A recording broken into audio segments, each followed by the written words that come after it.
بسم اللہ الرحمن الرحیم۔ السلام علیکم جناب۔ سٹوریز میں نے 3 شیئر کرنی ہیں۔ جنرل الیکشنز کب ہو رہے ہیں، یہ میں آپ کو بہت ہی ایکسکلوسیو قسم کی ڈیٹیل دینے لگا ہوں۔ اب اس کے ساتھ ہی یہ بھی بتانا ہے کہ اس نے بک بک شروع کر دی، میں نے کہا گیٹ آؤٹ، نکال دیا، پھر چند دن کے بعد میں نے اسے بیٹا بنا لیا۔ یہ کیا چکر ہے، یہ بھی آپ کے ساتھ ڈسکس کرنا ہے۔ اسلام آباد ہائی کورٹ نے 1947 سے لے کر اب تک توشہ خانے میں جس کو جو تحفہ ملا ہے اس کی ڈیٹیل مانگ لی ہے۔ اب یہ اس پہ بھی بات کرنی ہے، یہ بہت ہی امپورٹنٹ سٹوریز ہیں اور لیکن سب سے پہلے بات کرنی ہے کہ اللہ تعالیٰ کے فضل و کرم اور آپ کے تعاون سے ZN نیوز کا فلڈ ریلیف آپریشن جاری ہے۔ میں نے کہا نا، آج بھی میں وہ سروے کرا رہا ہوں، کل تک اس کا رزلٹ آ جائے گا اور ہمیں ایک اور آپریشن کرنا ہے 2 علاقوں میں جنہوں نے بہت رو کے ہمیں جو ہے نا درخواستیں دی ہیں، اور یہ اللہ کے کرم اور آپ کے تعاون سے ہوگا۔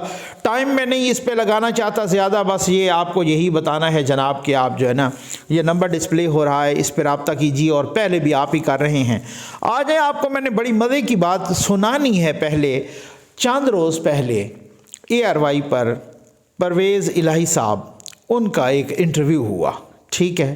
اس انٹرویو میں ایک انہوں نے بات کی حسنین بہادر دریشک کے بارے میں۔ ان کے وزیر تھے حسنین بہادر دریشک کی کچھ روز پہلے کابینہ کی میٹنگ میں ایک تلخ کلامی ہو گئی وزیر اعلیٰ کے ساتھ۔ یہ وزیر اعلیٰ صاحب کیا فرما رہے ہیں ان کے بارے میں، یہ آپ خود ذرا تھوڑا سا سن لیجئے، اور پھر اس کے بعد سننے کے بعد ذرا رکیے گا، میں آپ کو پھر ایک بڑی مزے کی بات بتاتا ہوں۔ یہ دیکھیے، یہ سنیے۔ میں تو کیبنٹ میں برداشت نہیں کرتا، میں نے پہلے دن ہی کہہ دیا تھا۔ یہ دریشک کا لڑکا جو ہے باپ میرے ساتھ ہے، جا کے تو بیٹھ کے تو بک بک شروع کر دی کیبنٹ میں نے کہا گیٹ آؤٹ، نکال دیا اس کو، استعفیٰ دیا، میں نے کہا آج ہی منظور کر لیا ہم نے۔ ذرا ایک دفعہ پھر بھی سن لیجئے۔ میں تو کیبنٹ میں برداشت نہیں کرتا، میں نے پہلے دن ہی کہہ دیا تھا۔ یہ دریشک کا لڑکا جو ہے باپ میرے ساتھ ہے، جا کے تو بیٹھ کے تو بک بک شروع کر دی کیبنٹ میں نے کہا گیٹ آؤٹ، نکال دیا اس کو، استعفیٰ دیا، میں نے کہا آج ہی منظور کر لیا ہم نے۔ یہ وہ بات کر رہے تھے کہ یہ جنرل باجوہ کے خلاف یہ کہتے ہیں، وہ کہتے ہیں، اور ساتھ ہی یہ بھی کہا کہ میں تو کابینہ میں بھی برداشت نہیں کرتا ان کو۔ یہ دریشک کا لڑکا حسنین بہادر دریشک، ٹھیک ہو گیا نا، ان کا وزیر تھا، اور کہا کہ یہ کابینہ میں بیٹھ کے اس نے بک بک شروع کر دی۔ آپ نے خود سن لیا نا، ٹھیک ہے نا، اس نے بک بک شروع کر لی، اور میں نے فوری طور پہ میں نے کہا گیٹ آؤٹ، نکل جاؤ، ٹھیک ہے، اور پھر وہ ان کو نکال دیا، اس نے استعفیٰ دیا، میں نے آج ہی منظور کر دیا استعفیٰ، ٹھیک۔ ایک منٹ رکیے ذرا۔ اب یہ چودھری پرویز الہی صاحب کا کل کا یہ وہ ہے اپنا ٹویٹ ہے۔ چودھری پرویز الہی صاحب فرماتے ہیں، لکھتے ہیں اپنے ٹویٹ میں کہ حسنین بہادر دریشک کا استعفیٰ منظور نہیں کیا، بطور صوبائی وزیر اپنی ذمہ داریاں ادا کرتے رہیں گے۔ حسنین بہادر دریشک میری کابینہ کے قابل وزیروں میں سے ایک وزیر ہیں۔ حسنین بہادر دریشک میرے لیے ویسے ہی ہیں جیسے منہ نے سلائی ہیں۔ حسنین بہادر دریشک کی پرفارمنس بہت اچھی ہے۔ سن لیا آپ نے، ٹھیک ہے جی، پڑھ لیا آپ نے، یہ ان کا ٹویٹ ہے۔ ایک دفعہ میری فرمائش پہ یہ چودھری پرویز الہی کا وہی والا بیان پھر بھی سن لیں۔ میں تو کیبنٹ میں برداشت نہیں کرتا، میں نے پہلے دن ہی کہہ دیا تھا۔ یہ دریشک کا لڑکا جو ہے باپ میرے ساتھ ہے، جا کے تو بیٹھ کے تو بک بک شروع کر دی کیبنٹ میں نے کہا گیٹ آؤٹ، نکال دیا اس کو، استعفیٰ دیا، میں نے کہا آج ہی منظور کر لیا ہم نے۔ اب بک بک شروع کر دی، میں نے کہا گیٹ آؤٹ، استعفیٰ دیا، میں نے آج ہی قبول کر لیا، آج ہی منظور کر لیا۔ پھر چند دن کے بعد کہا کہ میں نے اس کا استعفیٰ نہیں قبول کیا، منظور نہیں کیا، وہ تو میرے بیٹوں جیسا ہے، وہ تو منہ نے سلائی جیسا ہے، اس کی پرفارمنس بڑی اچھی ہے، وہ میرے وزیروں میں سے بہت ہی قابل وزیر ہے۔ یہ ہے ان لوگوں کی منافقت، یہ ہے ان لوگوں، نہ کوئی دین، نہ کوئی ایمان، نہ کوئی زبان کا پاس، نہ کچھ، یہ سیاست ہے، یہ وہ منافقانہ سیاست ہے، یہ وہ شاطرانہ سیاست ہے۔ ایسی سیاست، یہ ہے وہ سیاست جس میں یہ وہ اتحادی ہیں اور یہ بنا رہے ہیں ریاست مدینہ، اور یہ وہ کہتے ہیں عمران خان ہمارا لیڈر۔ اصل میں مسئلہ یہ ہے کہ یہ وڈے نکے ڈاکو نے سب نے ان کو جو ہے نا وہ ایک الو بنایا ہوا ہے، اور ان کو پتہ ہے، خان صاحب کو بھی پتہ ہے۔ اصل میں ابھی خان صاحب کے ایک انٹرویو ہو رہا تھا تو پرویز الہی سے غالباً وہ صحافیوں سے گفتگو کر رہے تھے، پرویز الہی سے متعلق ان سے سوال ہوا تو خان صاحب آگے سے جواب دیتے ہیں کہ بھائی جو اچھا کھلاڑی ہوتا ہے نا وہ ہر بال پہ نہیں کھیلتا۔ اب آپ کو سمجھ آ گئی ہوگی، بہت کوئی سمجھ آ گیا ہوگا کہ جو اچھا کھلاڑی ہوتا ہے وہ ہر بال پہ نہیں کھیلتا، ٹھیک ہے نا۔ اب ذرا رکیے گا نا، اب ہمیں بہت سارے لوگ کہہ رہے ہیں، میں آتا ہوں انتخابات والے ایشو پہ بھی آتا ہوں، بہت سارے لوگ کہتے ہیں، جو پی ٹی آئی کے دوست بھی ہیں وہ بھی کہتے ہیں کہ بھائی بات سنیں، ایک دفعہ اس سے جان تو چھڑوانے دیں ہمیں منافق سے، پرویز الہی سے، پھر اس کے بعد دیکھیے گا خان صاحب اس کے ساتھ کرتے کیا ہیں۔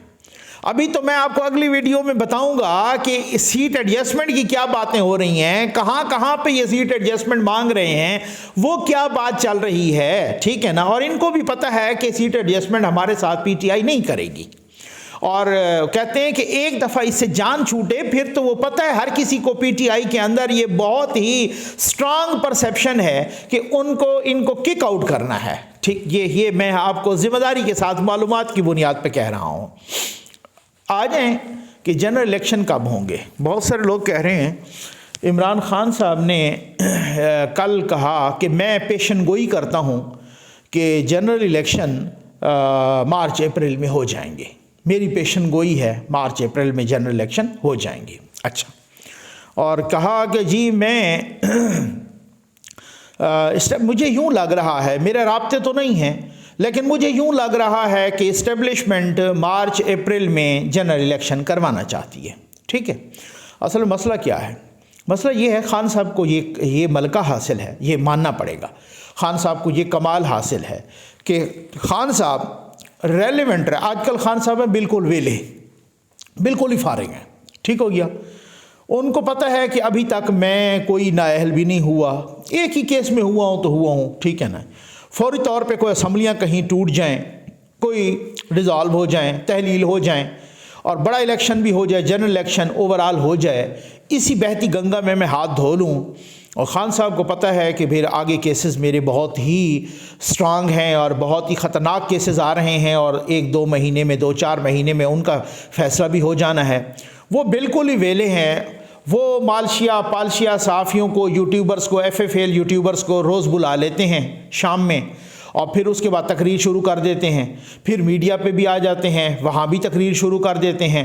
اور خان صاحب نے یہ کیوں کہا ہے، ان کو کس نے کہہ دیا کہ مارچ اپریل میں؟ اور فواد چودھری پھر اس کے بعد وہ ایک ڈھولچی ہے، وہ تو پھر شروع ہو جاتا ہے، ٹھیک ہے نا، آپ کو پتہ ہے۔ تو وہ جو کام شہباز گل کر رہے تھے، آج کل وہ ہاسپٹل میں ہیں، تو کبھی ہاسپٹل سے نس جانا تو پھر واپس آ جانا۔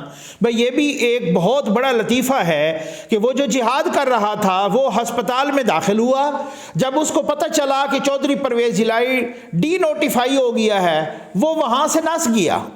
کہتے ہیں اس کو سانس کی تکلیف ہے بڑی، وکلا یہاں عدالتوں میں کہہ رہے ہیں جی اس کو بڑی خطرناک بیماری ہے، وہاں پر دھند بھی ہے، وہاں پہ بڑے مسائل بھی ہیں لاہور میں، اور اس کو سانس کی پرابلم ہے، اور جناب وہ جو ہے نا لاہور سے اسلام آباد آنے کا رسک نہیں لے سکتا، وہاں پہ وہ ہسپتال میں داخل ہے، وہاں پہ وہ VIP وارڈ میں ہے، بہت ہی خطرناک بیماری ہے اس کو۔ اور جب اسی کو خطرناک بیماری والے کو پتہ چلا کہ وزیر اعلیٰ پنجاب چودھری پرویز الہی ڈی نوٹیفائی ہو گیا ہے، وہ اپنی فائلیں اٹھا کے نس گیا۔ پھر جب پتہ چلا کہ گورنر کا نوٹس معطل ہو گیا، نوٹیفیکیشن، اور لاہور ہائی کورٹ نے معطل کیا اور وزیر اعلیٰ بحال ہو گیا، دوبارہ آ کے سروسز ہسپتال میں داخل ہو گیا۔ یہ ہیں جہادی، ٹھیک ہے نا، یہ ریاست مدینہ بنا رہے ہیں اور یہ عمران خان کے ساتھ جہاد کر رہے ہیں، ٹھیک ہے۔ اب ماشاءاللہ کہوں یا انا للہ کہوں؟ اچھا، آ جائیں جناب کہ کیا صورتحال کیا ہے کہ کب ہوں گے جنرل الیکشن۔ خان صاحب کہتے ہیں مارچ اپریل، کیوں کہا؟ خان صاحب کے پاس کیا معلومات ہیں کیا؟ کیوں کہا؟ ویسے تو سال تو الیکشن کا ہے، آخری سال ہے، آگے جاتا ہے یا نہیں جاتا، صورتحال اس طرح سے ہے کہ ہر کسی نے اپنی تیاریاں شروع کر دی ہیں، کارنر میٹنگز شروع ہو گئی ہیں، ورکرز کنونشن شروع ہو گئے ہیں، ٹھیک، اب ہر کسی نے اپنی تنظیم سازیاں وغیرہ دوبارہ شروع کر دی ہیں، تمام جماعتوں نے کارنر میٹنگز میں سب کچھ۔ لیکن خان صاحب کو کس نے کہا؟ کسی نے نہیں کہا۔ تو پھر خان صاحب نے کیوں کہا؟ خان صاحب نے اس لیے کہا کہ بھائی بات یہ ہے کہ خان صاحب کو یہ ملکہ حاصل ہے، یہ کمال حاصل ہے، خان صاحب ویلے بیٹھے ہیں، خان صاحب نے یہ کرنا ہے کہ کسی نہ کسی طریقے سے اپنے یوتھیوں کو چونا لگاتے ہیں، کیونکہ بھائی وہ نہ پیسیفائی نہ ہو جائیں، وہ ٹھنڈے نہ پڑ جائیں، وہ مایوس نہ ہو جائیں۔ یہ خان صاحب کو کمال حاصل ہے، خان صاحب کے پورے نمبر دینے چاہیے۔ باقی جو جماعتوں کے ہیں نا کارکن بہت سارے، اور خاص طور پہ میں نون لیگ کے کارکنوں کے بارے میں بات کروں گا، وہ بیچارے کبھی ادھر سے پوچھ رہے ہوتے ہیں، کبھی ادھر سے پوچھ رہے ہوتے ہیں کیا ہونے والا ہے، کیا ہوگا جناب، یہ بھی بتا دیں، یہ بھی بتا دیں، کبھی کس سے پوچھ رہے ہیں، کبھی کس سے پوچھ رہے ہیں۔ وہ ایویں ہی جو ہے نا، مطلب ان کو نا عام طور پہ ہر 2-3 مہینے کے بعد لاوارث چھوڑ دیا جاتا ہے، جو میں نے محسوس کیا ہے۔ جو پی ٹی آئی کے کارکن ہیں ان کے ساتھ بہت ہی ان ٹچ رہتے ہیں، ان کے لیڈران بھی، خان صاحب بھی، ایک ایک لمحے کے لیے بھی ان کو یہ چاہیے کہ بھائی بات یہ ہے کہ میں کہوں گا نا مارچ اپریل تک میرے کارکن جناب بڑے گرم رہیں گے، ایکٹیو رہیں گے، وہ بالکل ان کا جذبہ ہا ہو ہلا گلا ٹھیک ہو گیا نا جناب، بلے بلے بجی خان صاحب آئے جی، بس یہ اس طریقے سے، تاکہ وہ کوئی ان کا وہ ٹھنڈ نہ پڑ جائے، اسی طریقے سے گرم رہیں، دسمبر اور جنوری میں بھی وہ گرم رہیں، ٹھیک ہو گیا نا، گرما گرم، ٹھیک ہے، اور وہ کہیں کہ جن کا خون گرمائے رکھنا ہے۔ یہ خان صاحب کا کمال حاصل ہے، یہ ملکہ حاصل ہے، خان صاحب کو اس کے پورے نمبر دینے چاہیے، ٹھیک۔ اب بات یہ ہے کہ کیا یہ گورنمنٹ کرائے گی؟ یہ گورنمنٹ قطعاً نہیں کرائے گی، ٹھیک۔ پنجاب کی صورتحال الگ ہے، وہ میں آپ کو اگلی ویڈیو میں بھی بتاؤں گا۔ جنرل الیکشن یہاں پہ یہ بالکل نہیں کرائے گی۔ ہاں اب میں آپ کو بتا دوں، جنرل الیکشن اس وقت کرائے گی کہ جب ان کو محسوس ہوگا کہ جی اب ہماری گرپ مضبوط ہے، اور یہی سیاست ہے، ٹھیک ہے، یہی سیاست ہے، اب ہماری گرپ مضبوط ہے، ہم نے پیٹرول کی قیمتیں کنٹرول کر لی ہیں، بجلی کی قیمتیں کنٹرول کر لی ہیں، مہنگائی کو کافی حد تک کنٹرول کر لیا ہے، خفیہ سروے انہوں نے کروائے، اس کے ریزلٹس بڑے پازیٹیو آ رہے ہیں، سارا کچھ یہ آ کے نواز شریف صاحب کی آمد ہو گئی، وہ بھی آخر ڈیفینیٹلی وہ فیکٹر بھی تو اثر ڈالے گا نا، نواز شریف صاحب اور مریم نواز صاحبہ کی آمد وہ بھی بہت بڑا فیکٹر ہوگا۔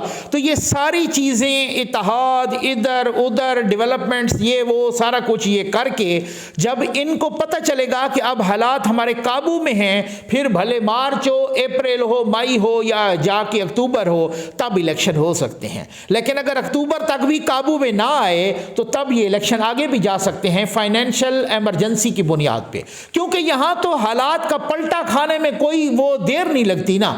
آج چائنا سے آ جائیں، سعودیہ سے آ جائیں، جو ڈالر ایکسپیکٹڈ ہیں جتنے ارب ڈالر، اگر وہ آ جائیں، اکانومی کی تقدیر بدل جائے گی، یوں سمجھ لیں کہ حالات یوں سے یوں ہو جائیں گے۔ تو یہ بہت ساری، اور خان صاحب کو اسی چیز کا ڈر ہے کہ اگر یہ ایسا ہوتا ہے تو بڑا، مطلب انہوں نے بار بار کہنا ہے، ہر لمحے ہر روز کہنا ہے کہ پاکستان خدا نخواستہ ڈیفالٹ کر جائے گا، اور بس جی کل ڈیفالٹ کیا یا پرسوں ڈیفالٹ کیا۔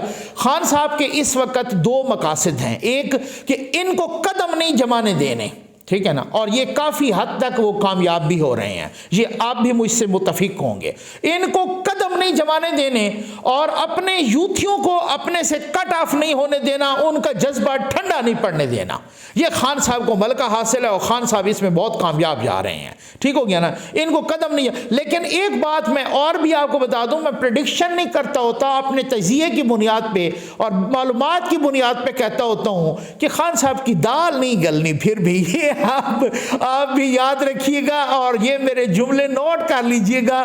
پھر انشاءاللہ اگلی ویڈیو میں بھی آپ سے بات کرتے ہیں تفصیل کے ساتھ، اور پنجاب پہ بھی کانسنٹریٹ کرتے ہیں، اور پنجاب کے الیکشنز کے بارے میں بتاتے ہیں کہ ہوگا کیا۔ امید ہے آپ کو ویڈیو پسند آئی ہوگی۔ آپ کا بہت بہت شکریہ۔